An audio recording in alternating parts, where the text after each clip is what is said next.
Lord of the Mysteries. Chapter 11-12. Traveling Notebook.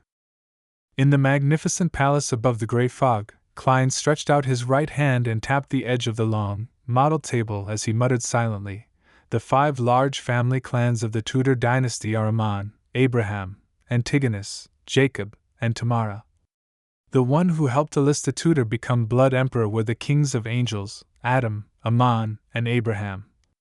Can it be inferred that, during the time of the Tudor Trunsoist United Empire, supporting one of the 2 consuls, Alista, included Aman and Abraham? If that's the case, Blood Emperor Alista Tudor didn't have plans on switching paths in the beginning. When he secretly constructed the mausoleums, he likely would have sought the help of one or more of the following: Aman, Abraham, and Antigonus. As for Bethel Abraham, he's Mr. Door, and he grasps the apprentice pathway. When it comes to teleportation, even a true deity might not be as good as him. So, could the teleportation nexus in the Tudor ruins be set up by Bethel Abraham? There's a high chance of that. Yes, only important figures like Mr. Door can make the entrance and exit of a secret ruin reach such a level. This causes even my divination above the gray fog to be unable to pinpoint its location. Likewise, it's difficult for an angel who wields concealment to enter it directly. Amidst his thoughts, Klein was leaning more and more towards his own guess being closer to that of reality. I wonder if Mr. Door left behind any relevant information to provide accurate coordinates or methods of entry? This would require Miss Magician to ask her teacher again. Sigh, I really hope that Miss Magician can become a traveler as soon as possible. That way, she wouldn't need to rely on writing letters to contact her teacher. She could teleport over directly. Yes, she can do it now, but the act of being able to record so many traveling spells would scare her teacher and arouse suspicion. It's really troublesome. If there are no records left behind by the Abraham family, do I have to attempt to converse with Mr. Door? Not only is this troublesome, but it's also dangerous. Most importantly, Miss Magician isn't even Sequence 5 yet. She hasn't been able to clearly hear, much less respond to Mr. Door. It's impossible for me to turn her into my marionette or descend onto her body. Early on, Klein had seriously considered communicating with Mr. Door through Miss Magician when he first pulled her above the gray fog. Later, after he came to learn more, he grew increasingly apprehensive about the idea, and he didn't dare take the risk. Furthermore, the level he was at now lacked the measures that were sufficiently effective and secure. As his thoughts churned, he suddenly sighed and said a word. Patience. At sea, on an island with relatively high pirate activity. Furs raised her glass and took a sip of the transparent and colorless liquid in anticipation. Her face scrunched up as if she had tasted something hard to swallow. Pfft, isn't this Lanty proof too inferior? Why are they having so much fun drinking this? Furs put down her cup, raised her right hand, and fanned her mouth. She softly muttered, "Apart from the alcohol content, it doesn't have any other strengths." "Oh right, it's also cheap." After drinking a mouthful of cold water from another cup, Furs picked up a fountain pen and wrote in a rather poor quality notebook. "The pirates here are only in pursuit of strong liquor while keeping an eye on the price. To them, being drunk is more important than anything else. 3 pirate friends that I know have told me that this port city was built by them. At first, they only docked their ships here to hide their loot and settle their families. Later on, the bankrupt, adventurers, and tax fugitives came to this place and settled down. They also plowed the lands on the island and built houses. Finally, an entrepot market was formed, and the merchants at sea swarmed over like sharks smelling blood." At this point, Furs looked up at the 3 pirates curled up in a corner. "Do you have anything else to say?"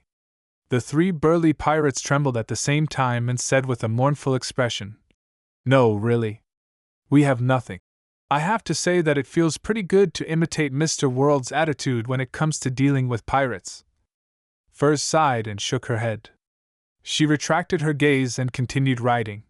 "There's a liberal mood here. If the women are interested in any man, they can, like the men, offer a price. Similarly, it works when a man catches the eye of another man, or when a woman catches the eye of another woman. According to my 3 pirate friends, due to the long periods of repression and boredom while drifting out at sea, it's inevitable for some people to experiment with certain forbidden taboos. In this aspect, they've been very honest and even described their experiences. In addition, they informed me of things that I never dared believed. Pirates actually advocate the concept of democracy and fairness. This has completely overturned my understanding. But on careful thought, it doesn't seem difficult to understand. At least they didn't say that they were pursuing justice. The explanation from my 3 pirate friends is that when a person with his weapons doesn't have absolute, overwhelming strength, it's always the case of there being tyranny from the majority on a pirate ship. Furthermore, a large ship requires a lot of people to run it. When these factors are combined, it makes the pirate crew very particular about democracy. There will always be a captain who will be voted by his or her crew now and then to be banished, or even killed. I believe that if a captain possesses absolute strength, the pirate crew would definitely develop another style of governance. At this point, Furs looked out the window again and saw that, under the blue sky and white clouds, buildings made of wood and rocks formed a dense circle around a market. From time to time, she could see a few children in tattered clothes skipping past. Upon hearing the extremely lively commotion, Furs wrote again. There's no urban planning here at all. Everyone casually builds their houses and expands their borders. As a result, many roads only allow for one person to walk through. There's no sunlight at all.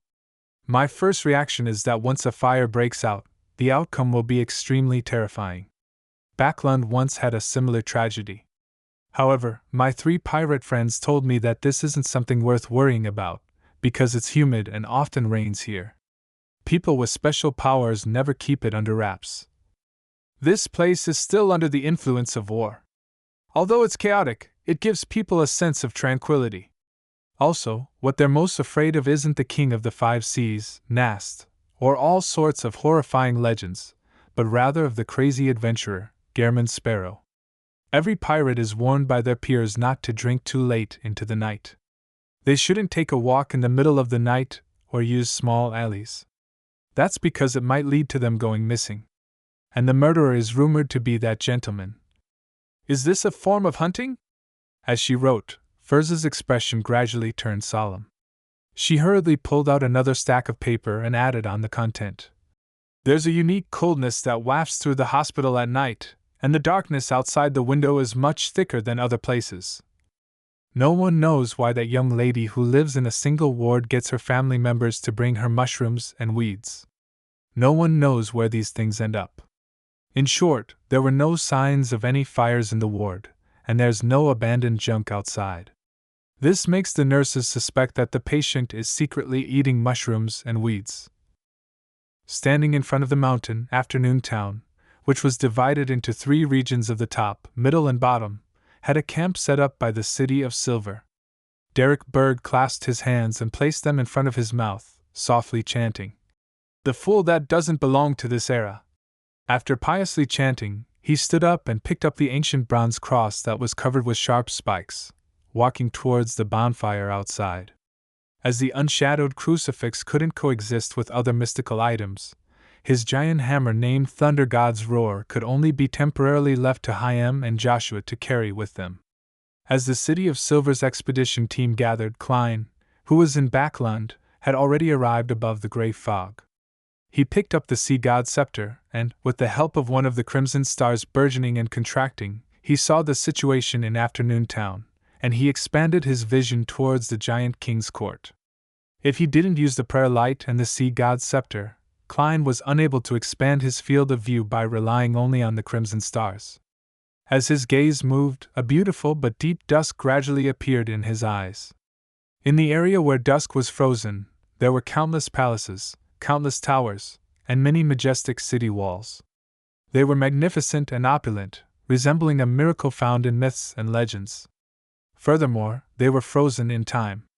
The giant king's court. As he tried to zoom in with his vision, Klein realized that he was unable to see the exact situation beneath the dusk. As expected of the divine kingdom of an ancient god, and it's not the kind that has been abandoned or hidden. It's no wonder that the kings of angels chose this place for a secret gathering. I hope that Little Son's prayer after entering the giant king's court will help me see it more clearly. Klein nodded thoughtfully. At the same time, he focused a portion of his attention on Shepherd Elder Lovia. He discovered that this lady had an illusory silver armor covering her entire body. This should be the evil spirit she grazed. I haven't seen any effects from the true creator yet. Klein slowly let out a breath and patiently waited for the subsequent developments. After a while, under the lead of Chief Colin Iliad, the 9-man expedition team, including Derek Berg, left the afternoon town camp. They followed the stairs paved with gray stones and walked towards the peak of the mountain. There were at least sequenced 6 beyonders, and most of them belonged to the warrior pathway. They moved at relatively fast speeds, clearing a few waves of monsters that were mainly rotten giants. Finally, they arrived at the region shrouded by dusk. They were shocked by the grand and epic building, and no one spoke for a short period of time. This was also the first time they had encountered a place where there were no flashes of lightning, a place that was illuminated by natural light. Demon Hunter Colin narrowed his eyes. He took out a small metal bottle and drank the liquid inside. After their evolution over the many generations, they were more accustomed to the dark environment with frequent lightning. They were instinctively afraid of such a situation that was in a state of frozen twilight. It was both a point of hope and fear. After drinking the prepared potion and mentally preparing himself, Colin Iliad and Shepherd Lovia led the members of the expedition team as they stepped into the region illuminated by the sunset. Before Derek could sense anything, he saw the unshadowed crucifix in his hand drop, revealing a corporeal form formed from pure light. However, the light emitted by the corporeal body was no longer pure. It was tainted with an orange-red color unique to dusk. Right on the heels of that, Derek felt his condition plummet. It was as if he was at the weakest point of the day, ready to welcome the approaching night.